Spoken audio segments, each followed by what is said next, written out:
Je provuar në jetë, ke humbur shumë njerëz të dashur, ke humbur pasurinë, qetësinë, të kanë bërë pa drejtësi, por ti ke duruar, ke qëndruar i fortë dhe kur zemra të dridhe nga dhimbja, përgëzohu, sepse Allahu i do ato që durojnë.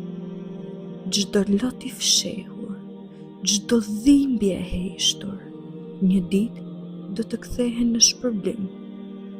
Sprova nuk është fundi yt, por është fillimi i diçkaje më të bukur.